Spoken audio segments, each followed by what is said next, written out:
Good day mga ka-Farmer's Heart and welcome to our channel. So andito tayo ngayon para mag-spray po tayo sa ating tanim na mais mga ka-Farmer's Heart. Kung saan nakikita nyo ang ating mais po ay meron na pong umaatake na mga insekto. Katulad nito mga ka-Farmer's Heart. Ito po, sign na po to na meron na po itong whole army worm mga ka-Farmer's Heart. Army worm po.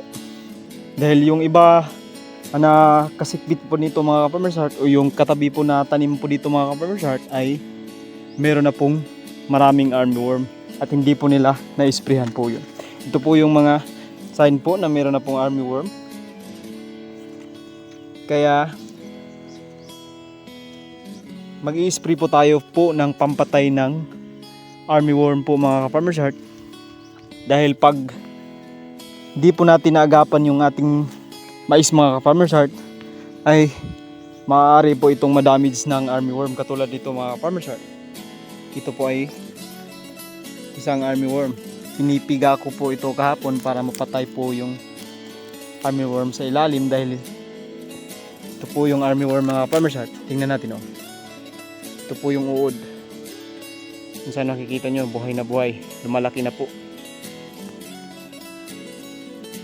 Kaya i-sprayhan natin to ngayon para hindi po masyadong lumala at ma-prevent na po natin yung pagdami ng armyworm mga ka-Farmer's Heart kasi sayang po yung mais natin. So yan po mga ka-Farmer's Heart, mag-i-spray po tayo ngayon oh. Medyo madami na po inatake ng armyworm mga ka-Farmer's Heart. Sige, ipapakita ko po sa inyo kung ano ang gamit nating insecticide po para sa mga worm na ito, mga armyworm na po mga Farmer's Heart.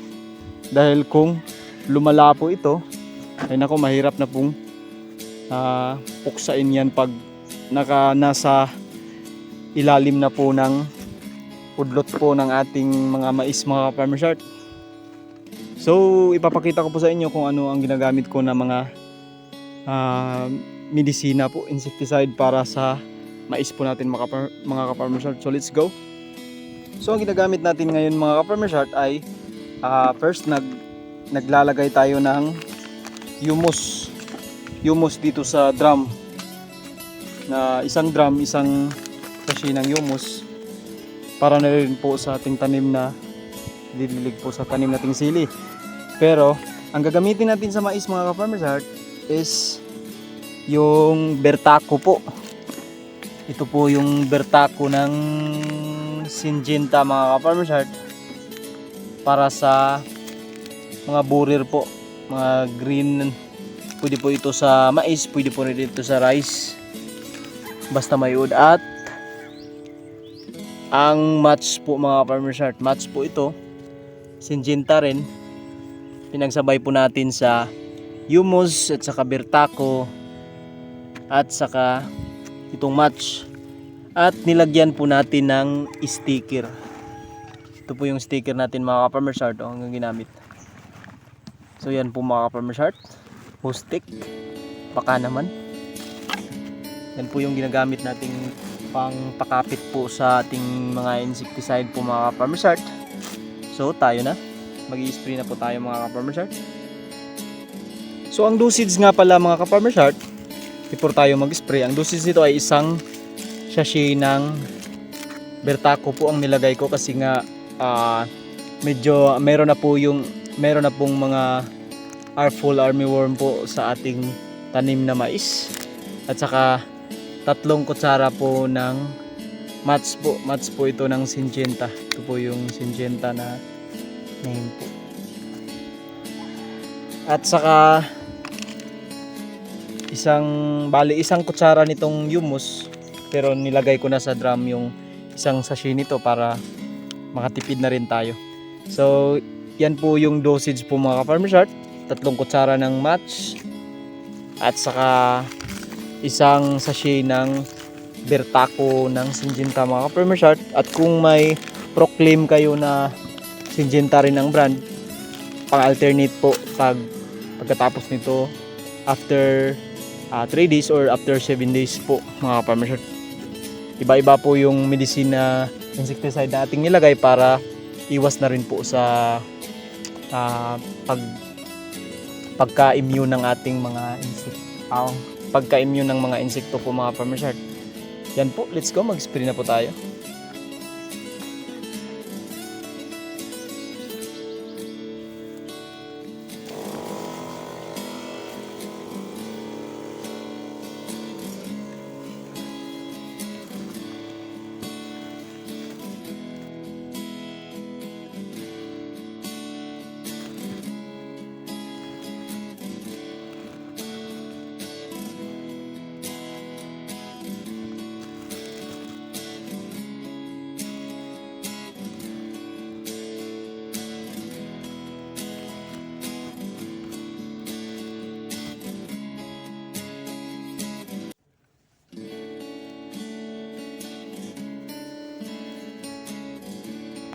Okay, yan po mga ka-farmers heart, natapos na po nating isprehan yung ating tanim na mais po, no?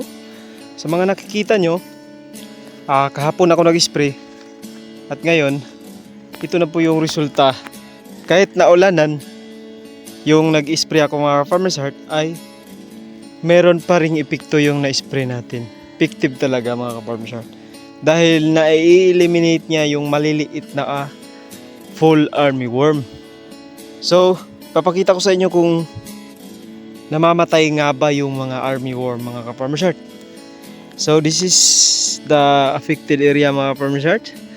So sa mga nakikita nyo, itong itim na ito yung maliit, yan po ay patay po na armyworm. So ito pa mga ka-farmers heart, oh.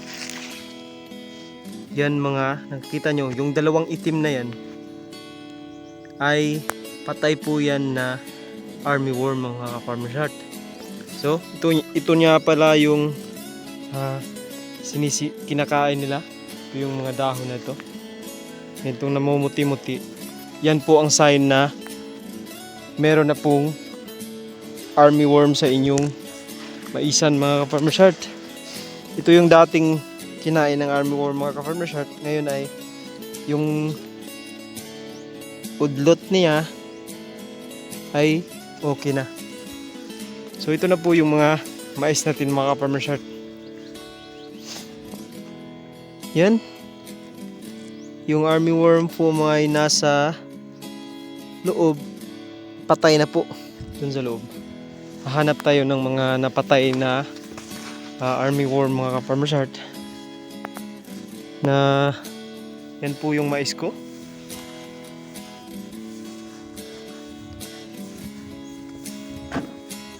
Ang ganda tingnan pag walang sakit po yung ating tanim mga ka-farmers heart. Okay, dito po mga ka-farmers heart ay may nakita tayong isang armyworm na patay nandito sa ilalim. Papakita ko sa inyo mga ka-farmers heart. Isa lang naman yung ating tinitingnan. Saan nga ba yun? Ito yun mga ka-farmers heart. Ito po. Ito po yung patay na armyworm mga ka-farmers heart. Patay na po. Dahil nilagyan po natin ng sticker po yung ating ini-spray na pang full armyworm po. Yan po lang dalawang medisina lang po yung ini-spray ko dito. Ito, ang taas pa ng araw.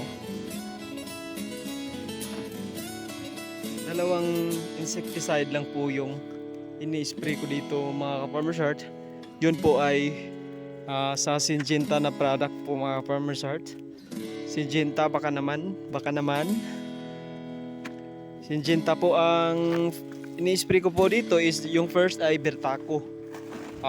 Pangalawa, nag-spray po ako ng match din po ng Syngenta mga ka-farmers heart. At sa pangatlo ay pinaghalo ko na yung dalawa.